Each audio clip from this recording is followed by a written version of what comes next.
February 1943, Tunisia, North Africa. Field Marshal Erwin Rommel, the legendary Desert Fox, sits alone in his command tent near the Tunisian-Algerian border. His fingers are ink-stained. His face shows the deep exhaustion of a man who has fought across 2 continents for 3 years. Outside, German and Italian soldiers are celebrating their greatest victory against American forces. Inside, Rommel is writing the most spectacularly wrong military assessment of the entire war. The letter is addressed to his wife, Lucy.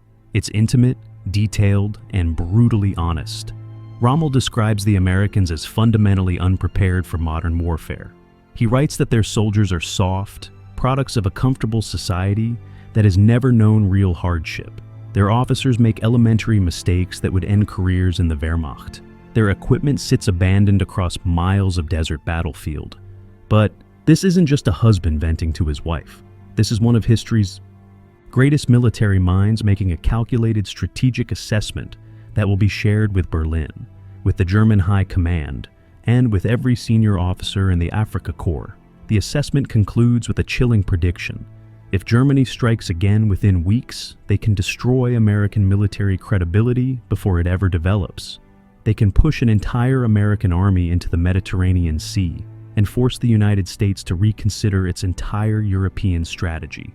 Every word was logical. Every conclusion was supported by evidence.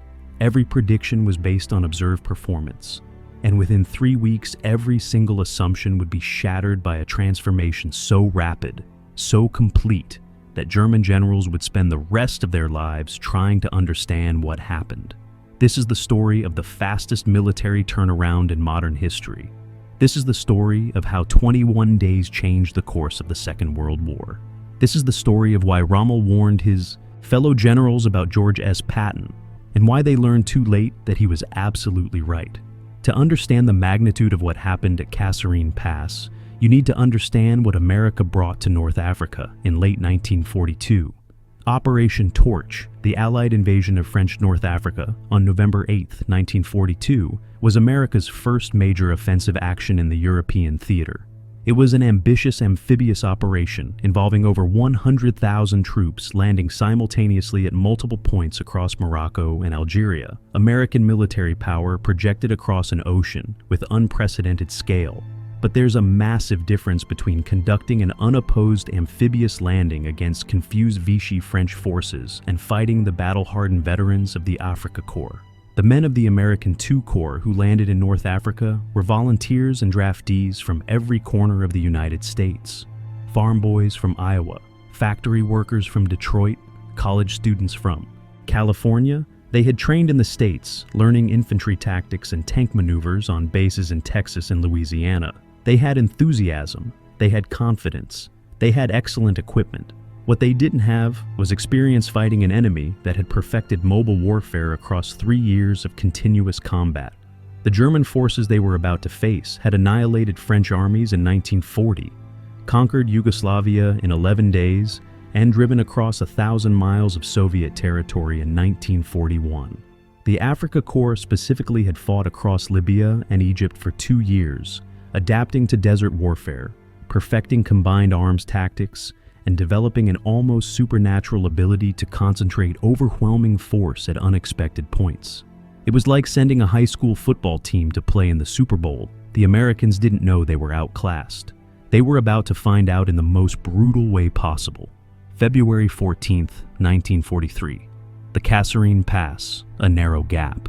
Through the Atlas Mountains in western Tunisia, American forces held defensive positions, blocking German access to Allied supply bases in Algeria. The positions looked strong on maps. Artillery was positioned on high ground. Infantry occupied the ridgelines. Tank destroyers covered the approaches.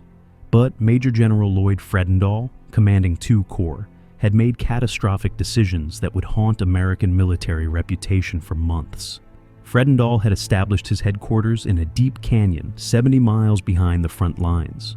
While his men dug foxholes under enemy fire, engineers were blasting Fredendall's command post into solid rock, creating an elaborate bunker system complete with multiple chambers. The general commanded by telephone and radio, issuing orders without understanding the actual battlefield terrain or situation. Worse, Fredendall had dispersed his forces across a wide front, instead of concentrating them. When you spread a thin line across miles of desert, mobile armored forces can choose any point to attack with overwhelming local superiority. This is exactly what German doctrine was designed to exploit. When Rommel attacked on February 14th, the German assault was a masterclass in blitzkrieg warfare. First came the reconnaissance units, probing American positions to identify weak points. Then came the concentrated artillery fire, not spread across the entire front, but hammering specific American positions to create gaps. Then came the armor, Panzer IIIs and IVs with veteran crews who had fought from Poland to Egypt, exploiting those gaps before American commanders could react. American units fought bravely at the tactical level. Individual soldiers and squads held positions under devastating fire. But tactical bravery couldn't compensate for strategic incompetence. Communications broke down within hours. Officers lost contact with adjacent units. Orders to counterattack arrived after positions had already been overrun. American tank crews found themselves fighting individual duels against German formations that maneuvered with practiced coordination.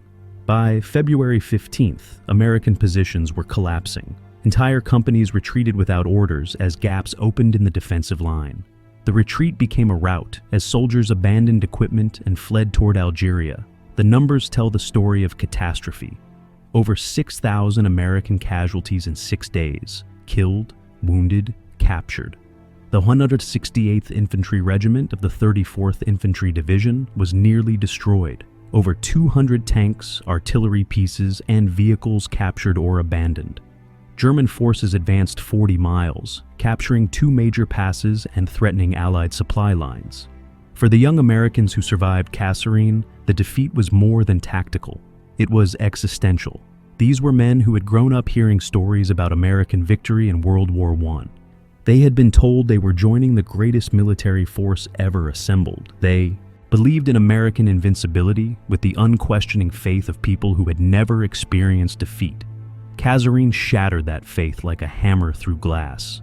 Soldiers who had never questioned their own courage found themselves asking fundamental questions. Were they cowards? Were Americans simply not as tough as Europeans who had grown up in harder conditions? Had their comfortable upbringing made them fundamentally unsuited for the brutality of modern war? The psychological damage spread beyond the soldiers to the American public. Newspapers reported the defeat in stark terms. Commentators questioned whether American troops could stand against battle-hardened German veterans. Some suggested the United States should focus on the Pacific theater, where Japanese forces might prove less formidable than Germans. This was the context in which Rommel wrote his letter. This was the evidence supporting every conclusion he drew. Rommel wasn't a propagandist looking to boost German morale. He was a professional soldier conducting a cold analysis of enemy capabilities. His assessment of American forces after Kasserine was methodical and detailed. First, command structure. American officers demonstrated poor understanding of mobile warfare. They positioned forces defensively rather than preparing for aggressive counterattacks. They reacted to German initiatives instead of seizing initiative themselves. Radio discipline collapsed under pressure, allowing German signals intelligence to track American movements and panic. Second, tactical performance. American infantry fought well when cornered, but retreated quickly when flanked. Tank crews showed bravery but lacked the coordination to fight as cohesive units. Artillery fire was scattered rather than concentrated for maximum effect. The Americans fought as individuals, not as a coordinated force. Third, psychological resilience. When German forces penetrated American lines, the collapse accelerated as panic spread. Units surrendered that had the equipment and manpower to continue fighting. Officers lost control of formations that fragmented under pressure. Fourth, adaptation time.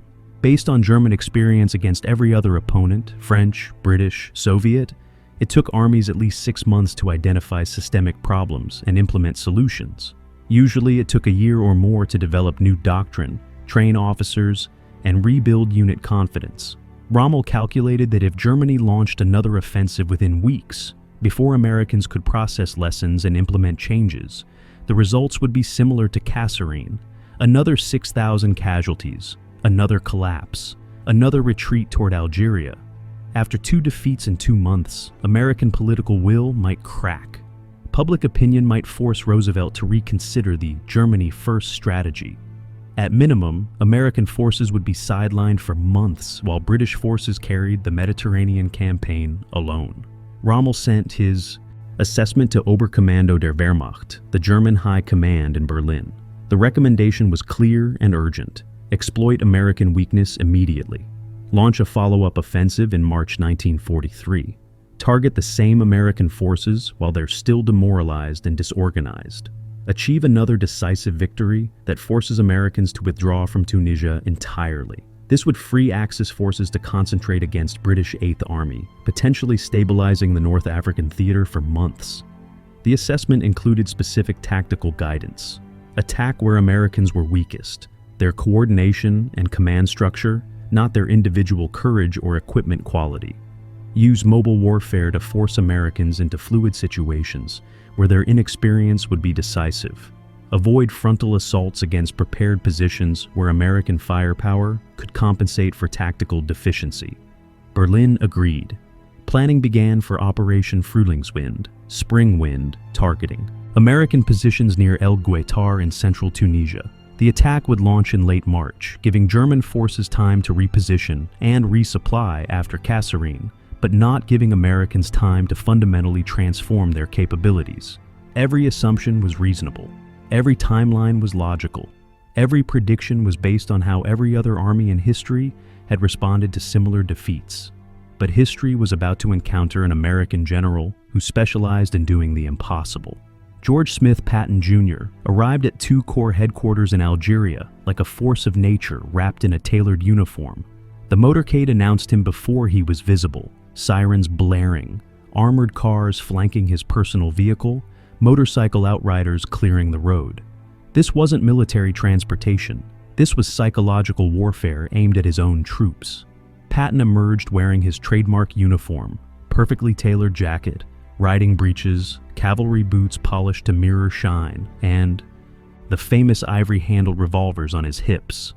At 57 years old, Patton looked like he had stepped out of a different era, or perhaps a different mythology. He was exactly what he appeared to be, a warrior who had spent 40 years preparing for this moment. To understand what Patton brought to Tunisia, you need to understand his preparation. Patton graduated from West Point in 1909. He competed in the 1912 Stockholm Olympics in the modern pentathlon, shooting, fencing, swimming, horseback riding, and running. He served under General John J. Pershing in the Mexican Punitive Expedition of 1916. He commanded tanks in World War I, personally leading infantry and tank attacks in the Meuse-Argonne offensive and earning the Distinguished Service Cross. Between the wars, while other officers focused on garrison duty and promotion, Patton studied military history obsessively. He read everything: ancient Greek phalanx tactics, Napoleonic campaigns, Civil War battles, and German blitzkrieg doctrine. He traveled to battlefields across Europe, walking the ground where Caesar and Frederick the Great had maneuvered their armies. He developed a personal philosophy of warfare that was radical in its simplicity: speed and aggression overwhelm careful defense. The attacking force chooses when and where to strike. The defending force can only react. Therefore, always attack. Never defend if you can avoid it. Never stop moving forward. This wasn't reckless. This was calculated. Patton understood that modern warfare rewarded initiative more than careful preparation. An adequate plan executed violently and immediately would succeed more often than a perfect plan executed cautiously after delay. He arrived in Tunisia with one mission: prove that American soldiers could fight as well as any troops in history. He had exactly 3 weeks before the next German offensive. Patton's transformation of II Corps began before he issued a single tactical order. First priority: restore. Military bearing. Soldiers who had retreated from Kasserine had adopted relaxed standards. Uniforms were incomplete. Helmets were optional in rear areas. Saluting was inconsistent. This wasn't just sloppiness, it was visible evidence of low morale and collapsed discipline. Patton issued immediate orders. Every soldier would wear complete uniform, including helmet at all times, even in rear areas miles from the front. Failure to wear proper uniform would result in immediate fines: $25 for enlisted men, $50 for officers. In 1943, that was real money. Every soldier would salute every officer immediately and sharply. Failure to salute would result in public reprimand. Officers who failed to return salutes would be disciplined more harshly than enlisted men who failed to initiate them. Every vehicle would display proper markings and carry mounted weapons. Vehicles moving without visible weapons would be stopped and drivers disciplined. The enforcement was immediate and personal. Patton drove through the Tamcour areas in his command vehicle, stopping soldiers personally to check uniforms. He fined officers on the spot for uniform violations. He publicly reprimanded commanders whose units showed poor discipline. This seems petty. It seems like vanity from a general obsessed with appearance. But Patton understood something profound about human psychology. External discipline creates internal discipline. When soldiers maintain professional standards in small things, they maintain professional standards under fire. The visible transformation happened in days. Suddenly, Tamcour looked like a professional army instead of defeated refugees. But Patton knew that spit shine and regulations wouldn't win battles. American forces needed new tactical doctrine, and they needed it implemented across the entire Corps in less than 3 weeks. The doctrine he imposed was radical in its aggression. First principle: always counterattack. When enemy forces attack American positions, the immediate response is not to defend more stubbornly. The immediate response is to identify the enemy's flanks and counterattack them. Defense is temporary. Counterattack is permanent. Second principle: artillery concentrates, never disperses. American artillery superiority was overwhelming. More guns, more ammunition, better fire control. But that advantage was wasted if fire was spread across wide areas. New doctrine required every artillery battery within range to fire on the same target simultaneously. Time on target strikes that dropped hundreds of shells on a single point in seconds. Third principle: speed matters more than perfection. An adequate plan executed today succeeds more often than a perfect plan executed tomorrow. When opportunities appear, exploit them immediately. Don't wait for perfect intelligence, perfect positioning, or perfect preparation. Fourth principle: leaders lead from the front. Officers who command from safe rear areas issue bad orders based on outdated information. Officers at the front understand the actual situation and make better decisions. Therefore, every officer from lieutenant to general should position himself where he can see the battlefield and be seen by his troops. These weren't suggestions. These were direct orders enforced through Patton's immediate relief of officers who failed to comply. Patton's most controversial action was the systematic relief of officers who didn't meet his standards. Within the first week, he relieved multiple battalion and regimental commanders. Their crimes weren't cowardice or disobedience. Their crime was hesitation. Officers who waited for orders instead of seizing initiative were replaced by more aggressive subordinates. Officers who positioned themselves in safe rear areas were relieved in favor of those who led from the front. One colonel, who had commanded competently but cautiously, was called to Patton's headquarters. Patton didn't criticize his performance. He simply said, "You're a good officer, but you're not the officer this corps needs right now. You're relieved." The colonel was transferred to a training command in the States. His career effectively ended. The message to every officer in two corps was clear: aggression is rewarded, caution is punished. Succeed by attacking or fail by hesitating. This created a culture of competitive aggression. Junior officers competed to be the most aggressive in executing orders. Company commanders competed to advance faster than adjacent units. Battalion commanders competed to achieve objectives ahead of schedule. Patton didn't just give orders. He created a system that rewarded the behavior he wanted and punished everything else. By March 22nd, 16 days after Patton arrived, the Twos Corps had been transformed at every level. But transformation in garrison is different from transformation in combat. The real test was coming. German operational planning for the attack near El Guettar was thorough and logical. The attacking force consisted of the 10th Panzer Division, one of the most experienced armored formations in the Wehrmacht, supported by the Italian Centauro Division. Total strength was approximately 120 tanks, including Panzer III and FI models with veteran crews, plus supporting infantry and artillery. The terrain favored mobile operations, open desert with few obstacles. Long sight lines perfect for German tank guns that outranged American Shermans. Multiple approach routes allowing German forces to maneuver around American strongpoints. The plan assumed American forces would deploy defensively, holding positions and waiting to be attacked. German armor would identify weak points, concentrate superior force, and break through American lines. Once breakthrough was achieved, mobile formations would exploit to the rear, cutting American supply lines and forcing retreat. This was the same formula that worked at Kasserine, the same formula that worked in France in 1940, the same formula that had destroyed Soviet armies in 1941. General Hans-Jürgen von Arnim, commanding Axis forces in Tunisia after Rommel's departure, approved the plan with confidence. Intelligence reports indicated American forces were still recovering from Kasserine. 3 weeks wasn't enough time to fundamentally change an army's capabilities. The attack would launch on March 23, 1943.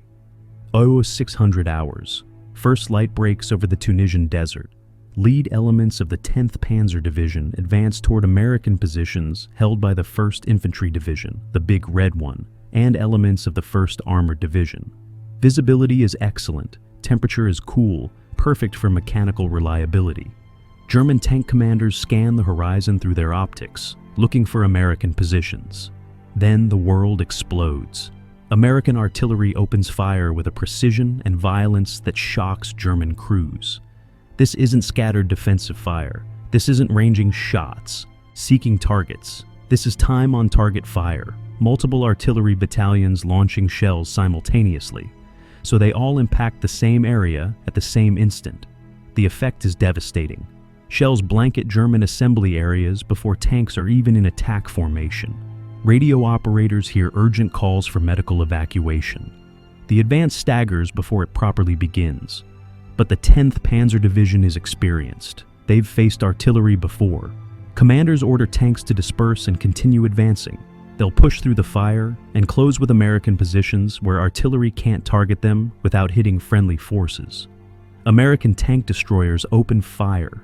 M10 Wolverines, Shermans modified with high-velocity 76mm guns, are positioned in concealed hull-down positions, creating interlocking fields of fire. German tanks advancing toward one American position take flank shots from destroyers positioned hundreds of yards to the side.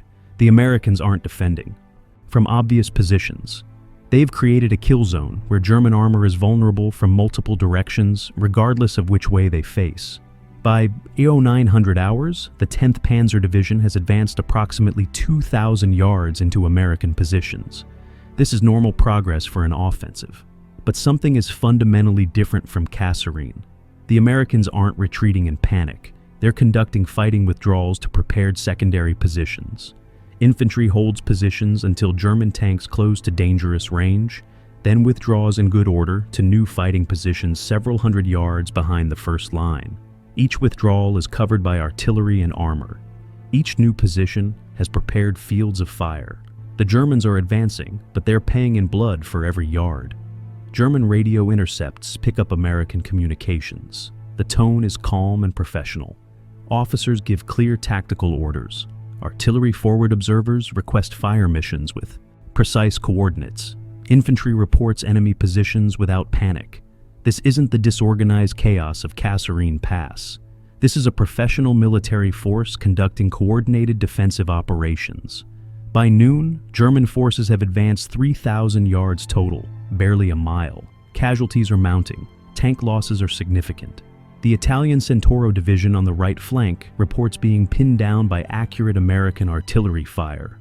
Von Arnim receives reports at his headquarters with growing concern.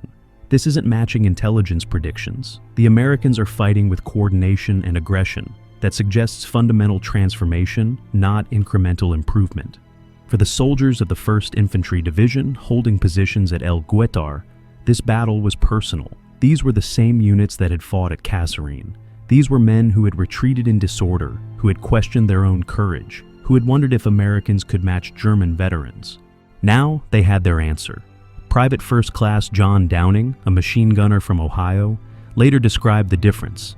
At Kasserine, we didn't know what we were supposed to do. Officers gave orders, but they contradicted each other. Nobody knew if we were supposed to hold or fall back. At El Guettar, Everyone knew exactly what to do. Hold until you get the order to withdraw. Withdraw to the marked positions, resume firing. The enemy never got a free shot at us running away. The transformation wasn't about courage. American soldiers had been brave at Kasserine. The transformation was about competence. Officers knew what orders to give. Soldiers knew what actions to take. Artillery knew where to fire. Tank destroyers knew where to position. The entire corps functioned as a coordinated mechanism instead of a collection of confused individuals. When German tanks penetrated the first defensive line, American forces didn't panic. They executed planned counterattacks. Sherman, tanks that couldn't match German armor in direct duels, used superior maneuverability to attack German flanks. Infantry with bazookas infiltrated close to German positions to target tank weak points. The battle devolved into close-range slugging match that negated German technical advantages.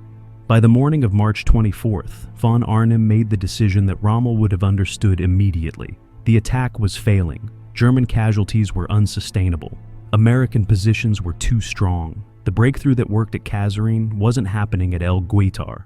Von Arnim ordered withdrawal. German forces pulled back to starting positions under American artillery fire that followed them every yard of the retreat. Final casualty figures told the story. German forces suffered approximately 1,400 casualties, killed, wounded, captured, over 30 tanks destroyed or abandoned. The 10th Panzer Division, one of the Wehrmacht's elite formations, had been stopped cold by American forces that were supposedly demoralized and incompetent just 3 weeks earlier. American casualties were significant, approximately 900, but the Americans held their positions. More importantly, they had proven something fundamental. American forces could fight German veterans on equal terms and win. The tactical victory at Guettar was modest. The psychological victory was immeasurable. German intelligence. Understanding the transformation.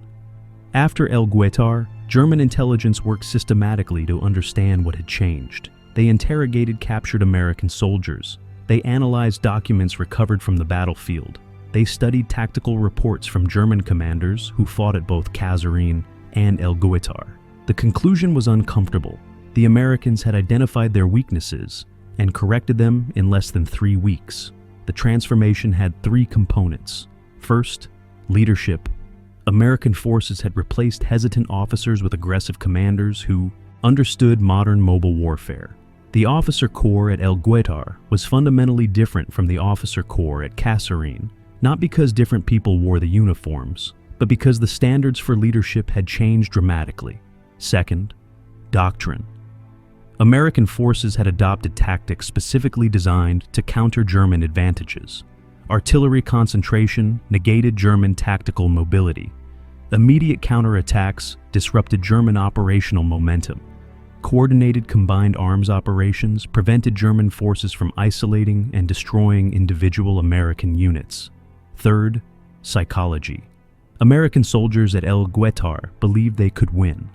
That confidence came from training that rewarded aggression, leadership that demonstrated competence, and doctrine that gave them tools to succeed. The demoralization of Kasserine had been replaced by professional confidence. Rommel, recovering in Germany from illness and exhaustion, received reports from Tunisia. He wrote updated assessments that were radically different from his February letter to Lucy. The Americans had learned faster than any opponent Germany faced. They had identified systemic problems and implemented solutions at a speed that German military professionals considered impossible. Any future operations against American forces would require significantly more resources and fundamentally different tactics. Rommel's warning was clear. Do not underestimate American forces based on early performance. They improve with extraordinary speed. They combine material superiority with increasingly professional tactics. They are becoming a formidable opponent. The warning came too late for the Africa Corps. On May 13, 1943, less than 3 months after Kasserine Pass, German forces in Tunisia surrendered. Over 250,000 Axis soldiers entered prisoner of war camps. The North African campaign was over. The Americans who broke at Kasserine Pass had helped destroy an entire Axis army in 90 days. When Allied forces invaded Sicily on July 10, 1943, German commanders discovered that American improvement wasn't limited to North Africa.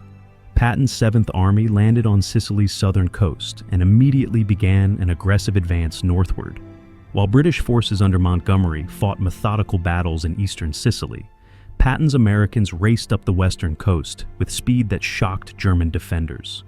German commanders issued tactical warnings to units throughout the Mediterranean. Expect American forces to advance aggressively, concentrate artillery with devastating effect, and maintain pressure regardless of casualties. Do not expect Americans to behave cautiously or defensively. The warnings proved accurate.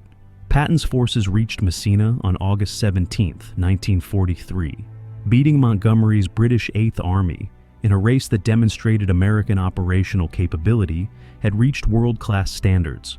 By June 1944, Rommel commanded German forces, defending France against Allied invasion. His defensive preparations specifically addressed American tactics he had first encountered in Tunisia. Rommel positioned mobile armored reserves close to probable invasion beaches. He knew Americans would push inland aggressively after landing, the same aggression that characterized their operations since Guettar. German forces needed to counterattack immediately before Americans established momentum. Rommel's assessment of American capabilities had evolved completely from his dismissive February 1943 letter. He now wrote that Americans had demonstrated themselves to be significantly more advanced in tactical thinking than British forces. Their combination of material superiority and aggressive doctrine made static defense nearly impossible. When D-Day came on June 6, 1944, Rommel's tactical predictions proved accurate. American forces at Utah and Omaha beaches pushed inland aggressively, despite horrific casualties. The same spirit that emerged at Guettar 15 months earlier drove American forces across France toward Germany. After Germany's surrender, Allied interrogators systematically interviewed German generals about their wartime experiences. The testimony regarding American forces was remarkably consistent.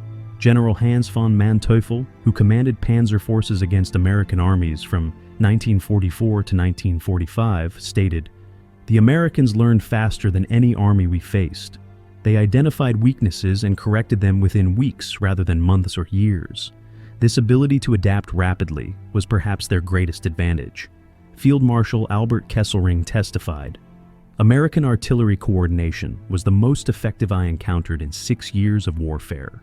The speed and precision with which Americans concentrated fire on tactical targets made traditional German mobile tactics obsolete." General Siegfried Westphal, Rommel's chief of staff in North Africa, wrote in his memoirs, "We made the mistake of assuming American improvement would follow the pattern of other armies we had fought. The French needed years to develop effective doctrine after 1940. The Soviets needed 2 years to match German tactical proficiency.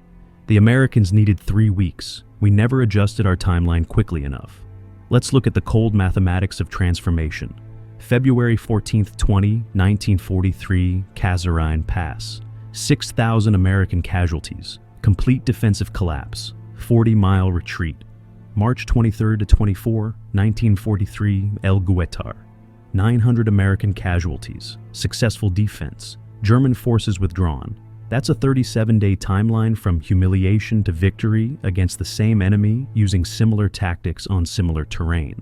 May 13, 1943. Tunisia falls. 250,000 Axis prisoners. American forces have evolved from defeated refugees to equal partners in the greatest Allied victory in the Mediterranean theater. The arithmetic of military transformation. 3 weeks equals revolutionary change. The real story is about human potential under pressure. The soldiers who fled at Kasserine Pass weren't cowards who became heroes. They were ordinary men who received competent leadership, effective doctrine, and the tools to succeed. Once they understood what to do and how to do it, they performed as well as any soldiers in history.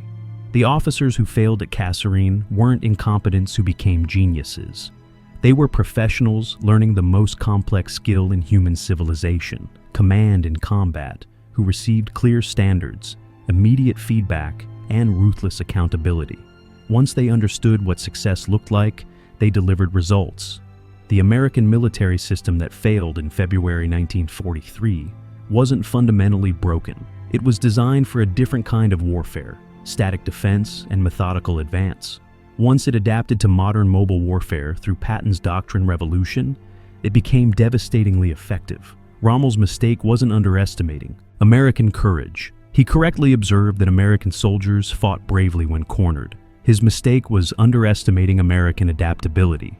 Armies built on rigid doctrine and traditional hierarchy struggled to change quickly. Armies built on professional competence and clear accountability can transform with extraordinary speed when properly led.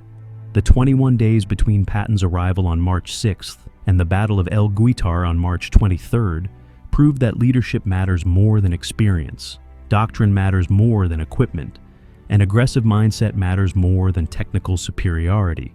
The 90 days between Kasserine Pass and the surrender of Tunisia proved that American military potential, once properly directed, was unstoppable. Rommel warned his fellow German generals about American improvement. He told them the Americans they would face in 1944 would be radically different from the Americans they defeated in early 1943. He emphasized that underestimating American adaptive capacity was Germany's most dangerous strategic mistake. Most German commanders ignored the warning until American armies were driving into Germany itself. By then, the lesson was undeniable. The Americans who landed in North Africa in November 1942 as military amateurs had become, by May 1945, one of the most effective fighting forces in human history. The transformation started in Tunisia. It happened in 21 days, and it changed the outcome of the Second World War. Today, the North African campaign is often overshadowed by Normandy, the Battle of the Bulge, and the final drive into Germany. But military historians understand that Tunisia was where American forces learned the lessons that made victory in Europe possible. Without Kasserine Pass, there's no understanding of American weaknesses. Without Patton's 21-day transformation, there's no systematic fixing of those weaknesses. Without El Guettar, there's no proof that American forces could match German veterans. Without Tunisia, the entire trajectory of American military performance in World War II might have been different. So, when you think about turning points in the Second World War, don't just think about D-Day or Stalingrad. Think about a desert battlefield in Tunisia, where American soldiers proved to themselves and to the world that they could fight and win against the best army in the world. Think about 3 weeks in March 1943, when everything changed. Think about the moment when the arsenal of democracy found its sword. If you enjoyed this deep dive into one of World War II's most fascinating transformations, hit that subscribe button. We're creating the most detailed, well-researched WW2 content on YouTube. Stories that deserve to be remembered. Lessons that deserve to be learned. Next week, we're covering the story behind Patton's controversial relief after the Sicily campaign. The slapping incidents that nearly ended the career of America's most aggressive general. You won't want to miss it. Until then, remember, history isn't just about what happened. It's about understanding why it happened. And sometimes the answer is as simple and as profound as 21 days of revolutionary leadership.